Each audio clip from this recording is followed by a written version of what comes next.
এ যেন উৎসবের চমক, দীপিকার ভক্তদের জন্য এক বড় উপহার। দীপাবলির দিনেই অবশেষে প্রকাশ্যে এলো দীপিকা পাড়ুকোন ও রণবীর সিংয়ের কন্যা দুয়া।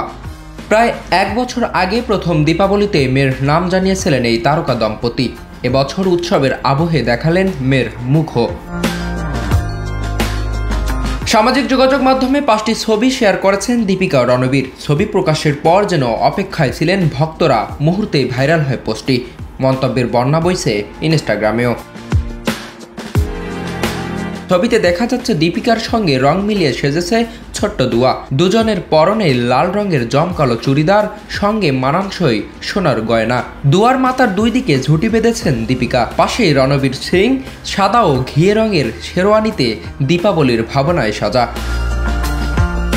ছবিগুলোয় কখনো দুয়া হাঁটছে, কখনো আকাশের দিকে তাকিয়ে কিছু দেখাচ্ছে। মা বাবার আদরে মাখামাখি প্রতিটি ফ্রেম। শেষ ছবিতে দেখা যাচ্ছে দীপিকার কোলে বসে মা মেয়ে দুজনেই জোড়া হাতে প্রার্থনা করছেন। ছবির ক্যাপশনে লেখা দীপাবলির শুভেচ্ছা। ভক্তদের কেউ লিখেছেন দুয়া ঠিক দীপিকার মতো, কেউ বলেছেন রণবীরের ছাপ স্পষ্ট। নেট দুনিয়ায় ছোট্ট দুয়াকে ঘিরে উচ্ছ্বাসের ঝড়।